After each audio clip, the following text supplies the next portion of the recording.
Hey, Melanie, how's it going? Derek, so good. So good to Are you see you. sure? Do I seem unsure? I mean, you had that little bit of a pause there, so I was like, I don't I'm know. I taking don't know what's it in. going on over there. Derek, listen, it is always a privilege and a pleasure to spend time with you. Thinking of you is Likewise, likewise. I see we're not quite twinning, but we're kind of close. 'Tis the season, I suppose.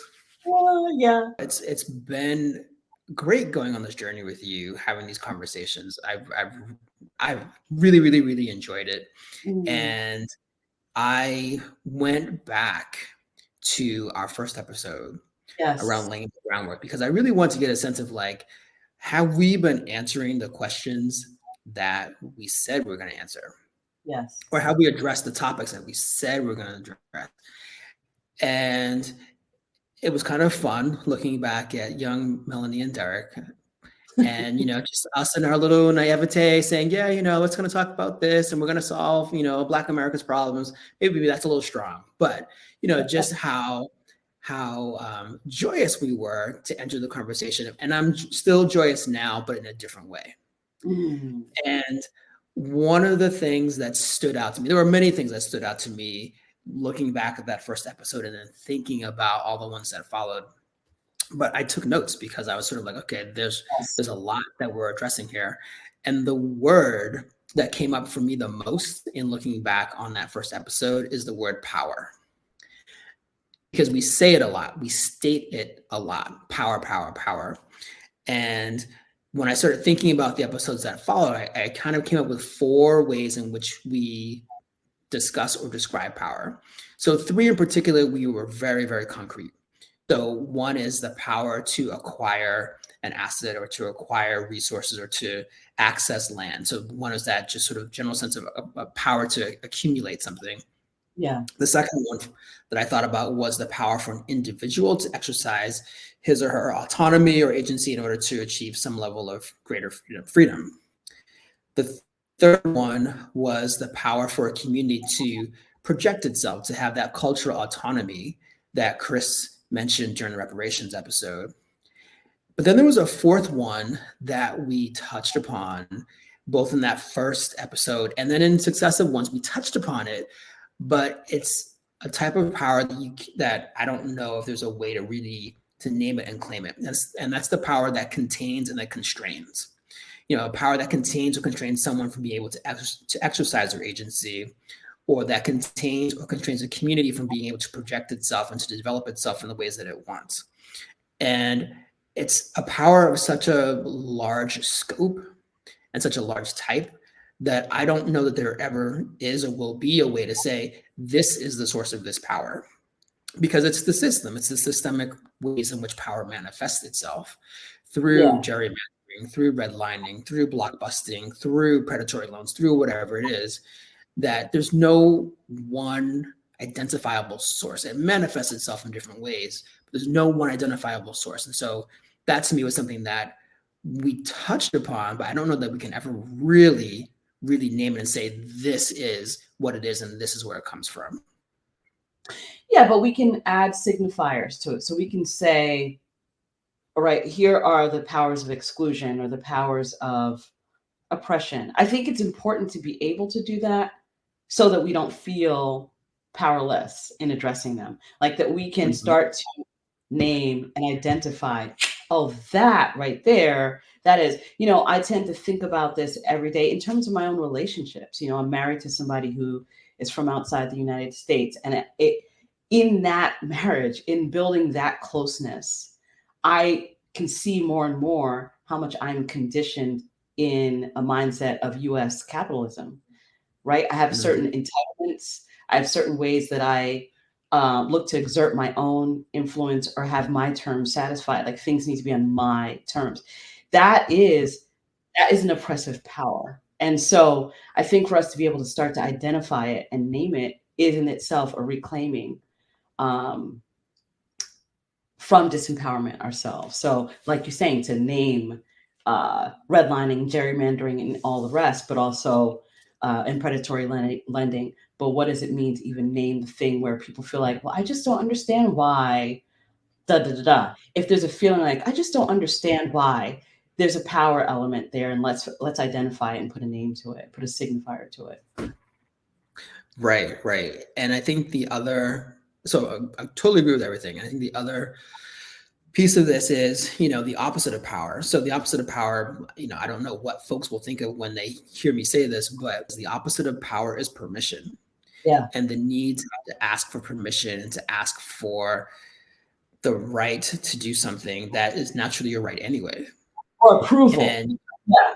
Approval, yes, to seek approval, to ask permission, and just to, just to live. Because I'm, again, going back to the whole conversation around moving to the South. And I kept asking that question, like, are we going to continue to let ourselves be at the whims of corporate America?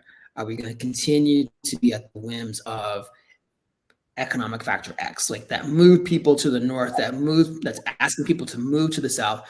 At what point do we just get to rest? That's the question I kept asking myself. When do we get to rest and just enjoy and just be in a place and say, yes, this is where we're going to be?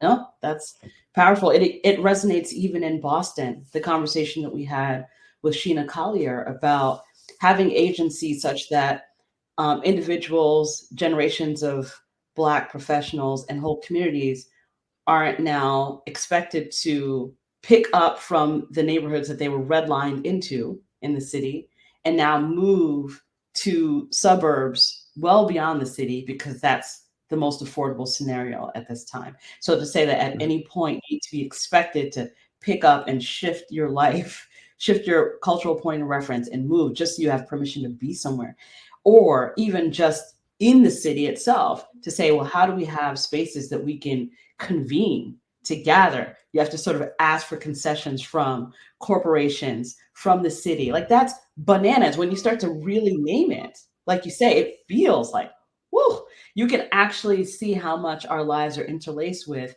like you say, needing to ask for permission or approval. And there's just something deeply unsettling and off about that. Absolutely.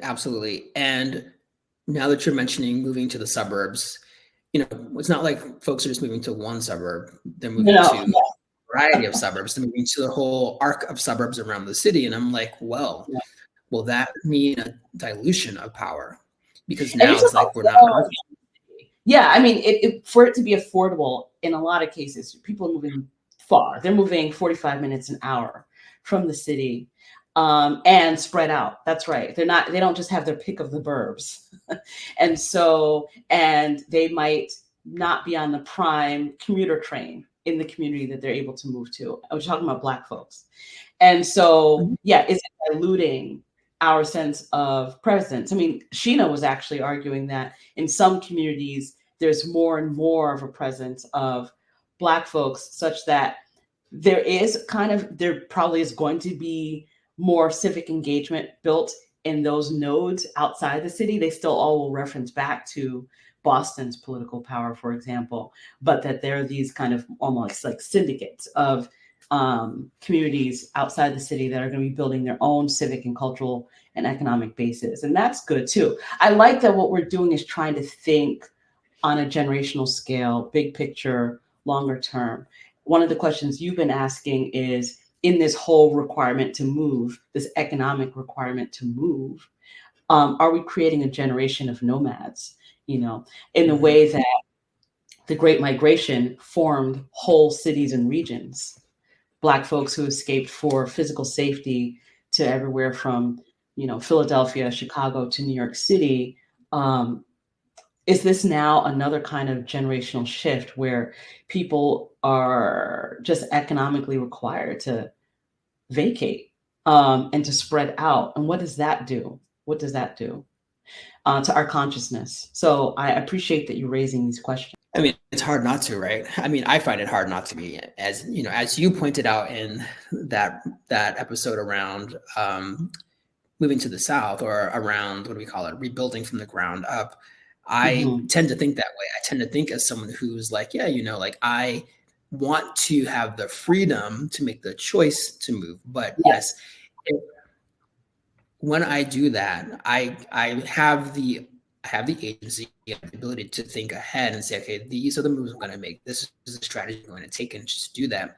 But every so often, I do come across people who do not have that, who did not have that, and who may not ever have that. And so it's like, wow, like how do you have a life? How do you build a life when you don't you don't have the ability to control what you're going to do and how you want to do it and when you're going to do it? And again, if it's tied to so much of American life, when I think it was thinking about it, so much of American life is tied to the corporate America. So your healthcare, your of course your paycheck, of course any type of stability. So if your company, if your factory Yeah. has layoffs, or if it declines, or if it's bought out, like you don't know where you're going to go. So much of American life is tied to the corporate world that if you don't have some type of alternate or alternative, then you're kind of stuck in you're being blown out of the whims of the corporate world, and that to me is a little scary. So yeah, these things leave me just a little bit unsettled. But I think that we did begin uncovering some ways in which to consider new ways to look forward. I mean, this episode is called "A New Narratives." I think we have we're at a point where new narratives are being written, or they're being rewritten in a way that can benefit people in new ways. Well, one of the things that we were left with in our conversation with Chris Manjapra about reparations and recovery, and really the notion of repair and community repair, is a change in consciousness, and I love that one of the things Chris said is that even this podcast exists as a mode. It's part of this intellectual tradition that reparations is. It's not just a mode of providing people money back or giving people access to this or that kind of economic tool. It is actually a change in way of thinking. And what we're doing here on this podcast is looking to evolve the way we think about what's possible, as it relates to land, wealth, power.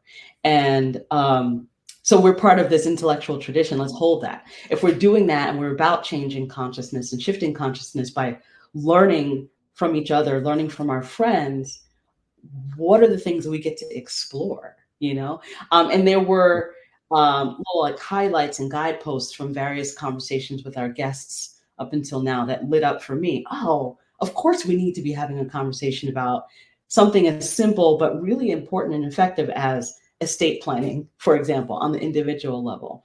But on the more community level, what does it mean to think about our relationship to land? Like, what are communities that are thinking about reparations on a communal level?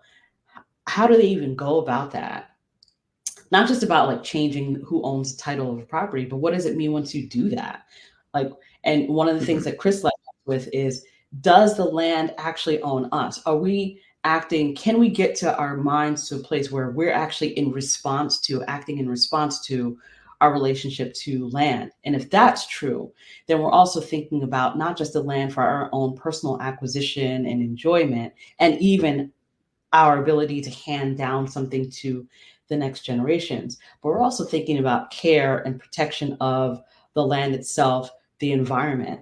And to me, that's so important. So all along, like the thing that's most sanguine to me in all of these conversations is this notion of protection. That's the thing we've been most robbed of. If you identify, for example, we talked earlier in this conversation about naming the seemingly unnamed, or the thing that you can't pinpoint, which is really its own way, a power to be elusive and hidden, which is what economic and racist systems are. It's like you can't quite pinpoint the thing that's happening until after the fact. That's its own way of power. Well, the sort of antidote to that, the remedy to that for us, is a power of protection, of building in ways that we protect our access to resource, our access to the ability to transfer those assets to further generations, our ability to move through spaces with a sense of protection. And that wealth is a way to build in that protection. But how do we build it in a way that doesn't just basically exacerbate the yawning gap in wealth that exists now, like the Mhm. yawning gap. Right. How do we reverse that by building a sense of repair and protection for ourselves and for communities? That's what I'm excited about exploring in our coming conversations with guests. Right. And I think that it's the additional piece of that is around changing the system. So Yeah, not just changing the yeah, consciousness, but changing the yes. system because we can we're at a we just passed a 100-year cycle since the Tulsa race riots, the Tulsa massacre, where people did build wealth. They had communities. They had agency. They were projecting a sense of what the community wanted. They didn't have that protection because that at the Yes, time, right, that at the right. time did not exist in the system. And I think there's that question still exists. Is the protection still in the system? Legally, it is. It's on the books. It's on the books. But when you can still have communities of people saying, we're being pushed out, we're being displaced, we're being gentrified, or just all the other ways in which people on paper have protections, but don't necessarily have them. People are having their titles, their land titles stolen, or I don't even remember how it works, but like somehow somebody gets in your title and they can take your house as you're in it. So I mean, there's still facets and features about the system that are not protecting and that are lacking that sense of protection, that support ownership, and that support sovereignty, and that support agency, and that support just someone accumulating and obtaining and projecting power in a way that's meaningful and that's long lasting. That's long lasting, sustained.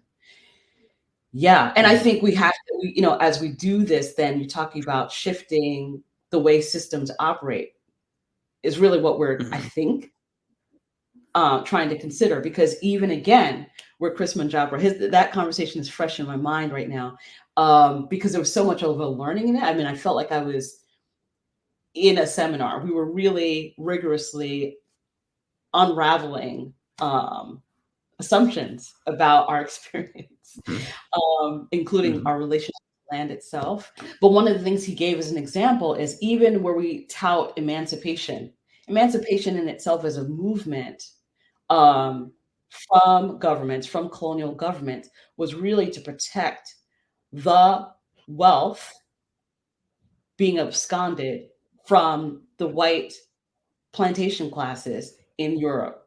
That emancipation itself legally was a structure that was meant to just preserve the stolen wealth of those slaveholding families and entities. It was not about actually giving autonomy, financial security, protection to the formerly enslaved Black people. So we need to really understand that systems in themselves can be formed with ill intent. And so it's not for us to be walking around feeling suspicious at every turn, but we have to be rigorous about if we're trying to give people access to systems, what are we asking to have access to?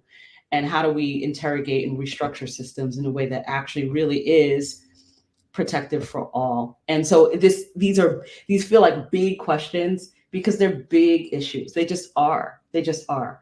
Anything that relates to land is big.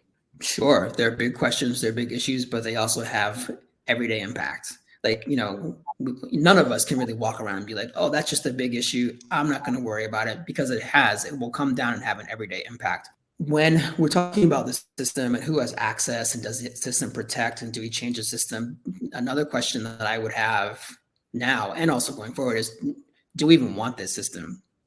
I think the conversation with Carlene and talking about moving from the north to the south, but also what she introduced, moving from the US abroad. Do we even want this system at all when there are other systems that we could access that some, granted, not everybody, but some people could access? Because I remember going to a comedy show featuring Dave Chappelle years and years and years ago, pre-pandemic. And it was between the 2016 and 2020 elections. He's like, yeah, I don't know about this. Black Americans have saved the US from Yes, itself yes. over the centuries, whether it's at war or through the courts or through legislation or whatever it is. We've saved the US from itself for centuries. should we do this again? Is this something that we should do again for he was referring specifically to the election, to the 2020 election. And so when we're having these conversations and we're talking about changing the system, we're talking about investing, about, being part of, the certain movements, I'm like, do we even want this? Is this something that's really going to benefit us when we are now, many people are now at a point where they can have other options. And Carlene was saying that as well. She was saying people are now at a point where they have other options. They have options they didn't have before. And now they're making choices in which they can design their lives to be the ways in which they want. And with the rise of the internet over the past 30 years, the rise of remote work, the rise of a whole bunch of other things that really support having a more nomadic lifestyle by choice. I want to add that point, by choice. What if we chose to do something different? That is one mode. I think part of what we're trying to do is think about futures that seem like we can't envision it right now, but you can't have a future unless you experiment and try things. When you can have a future, but to purposefully have a future, you start to enact things. I mean, that's what movements have been all along, is bringing something into being by envisioning something that seems currently like it can't be. So I appreciate that. I can argue and interrogate that. I feel that mode of a nomadic, even a chosen nomadic life, has so many issues with it, not the least of which is our own colonial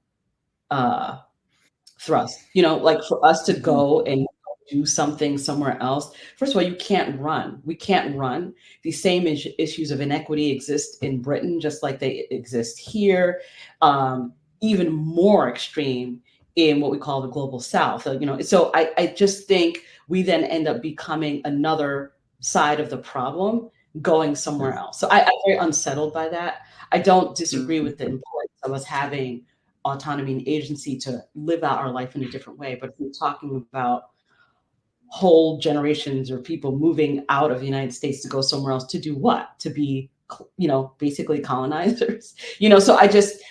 But I think what is interesting for us, if we think of ourselves as staying, whether staying put means staying in the United States or staying in our experience of being part of a Black diaspora that is recovering its sense of agency and autonomy and security. What are the things we can explore, and what are the things we can experiment with? What can we learn from? So I think that's some of what I'm interested in. What are the movements afoot that we don't even know about yet around the country for communal land ownership, for example, even for things like co-housing. I have clients reach out to me fairly regularly saying, what would it take to build a co-housing community in the city? And so I think there's lots we get to explore that can be fun and interesting. That doesn't mean leaving.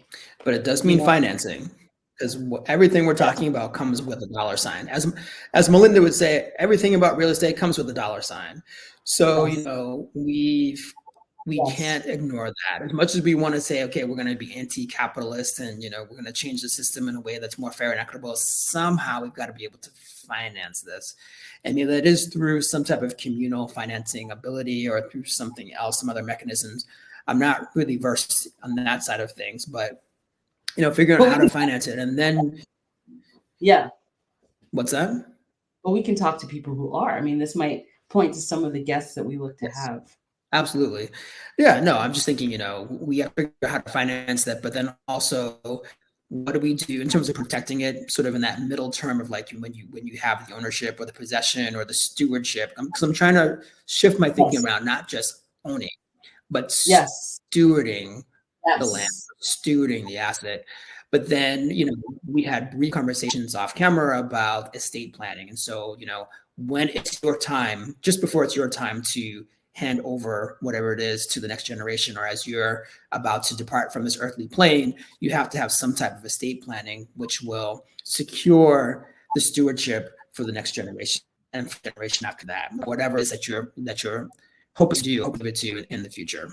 Another idea that that is floating into my mind from a conversation, again, our conversation on reparations, is apparently there is a Black land back movement in the United States that I didn't know about. And these are all ways of learning, so that you can envision a future. It's really like sexy and on trend right now to talk about Black futures and Afrofuturism. Um, but what does it mean to actually envision that in a way that is related to the land? There's something exciting and interesting about that.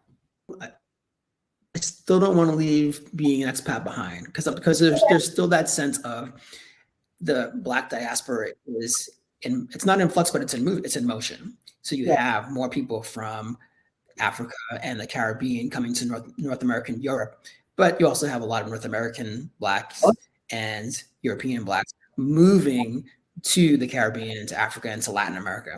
So there's a sense of dynamism and movement, somewhat driven by circumstances and somewhat driven by choice. Depends on which side of the cycle you're on. That I think is much more engaged and active than I can ever remember seeing in my lifetime, even hearing about in previous lifetimes. Prior to the transatlantic slave trade, there's a sense of dynamism here that I think is in play. That we could easily see what's happening with Europeans and European descendants, coming to the New World and going back and reinvesting, and a little bit with some Asian communities as well. But I really see it happening more with the African diaspora. And I'm curious to see like what that's going to look like. I don't know. Maybe I'm thinking about it in a way that it's not happening. But I kind of feel like there is some kind of flux happening, or some kind of movement happening that hadn't existed in quite the way I'm seeing it now. Okay. But we'll see. We started this podcast assuming notions of individuals being able to access wealth that they can then transfer to others, but that's individual actors. They can recover something, learn how to, and have a sense of empowerment about. But also what we're hearing about is you can't change policy without changing consciousness, but you also can't change the way that the systems and policies can work well and be of benefit to large communities without thinking about the common interest, without thinking about public or community ownership of resources like land. And so even though we're very much, I help individuals acquire and sell land, property, individual property. There's also something powerful about communities having trusts and communities owning and stewarding land as groups. And so I think that's something that we're going to end up traveling and learning more about, because it feels a little bit scary, because it's like, I know individually, I don't want to give up my individual property rights, but I also know there's something powerful about communities having a stake and having something that they know they have guaranteed access to. And so what are ways that can be explored? I agree with that 100%. I'm in a very similar boat. Like there are ways in which I'm invested into the system, into the structure, into a system and structure of sport. And so like I move toward a more socially just and economically just position in a way that doesn't also take away my agency, take away my ability to project what I'm looking for and to build community the way I want to build community too. Yeah. So we got a lot more to cover, Melanie, a lot more. I feel like the powers that be, the unnamed powers that be, are not liking the fact that we're calling them out. And so they're messing with the Wi-Fi. So, maybe we that particular piece of art out and then, come back for the next episode. Great. All right. So I think we should just wrap it up because it's beginning to become worse. But thank you all for sticking with us through this Wi-Fi choppy episode. But we look forward to seeing you in the next episode of the Black Lining Forum. Yay. Thank you all.